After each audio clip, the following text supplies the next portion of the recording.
வடிக்கின்ற கண்ணீரில் கரைகின்றவன், வார்க்கின்ற வடிவம் அதில் வாழ்கின்றவன்,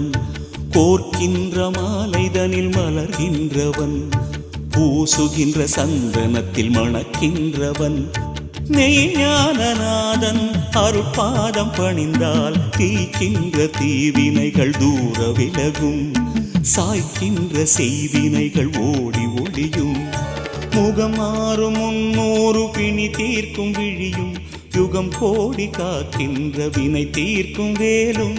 அகம் மூடி தைக்கின்ற ஆராத பிணியும், சுகமாக்கும் சுடரோன் அருட்பாதம் சரணம், மலராத மணி வயிற்றில் மலர்கின்ற மருகன், பேசாத முனினாவில் மொழியான அழகன், முகம் மாறும் 300 பிணி தீர்க்கும் விழியும், யுகம் கோடி காக்கின்ற வினை தீர்க்கும் வேலும்.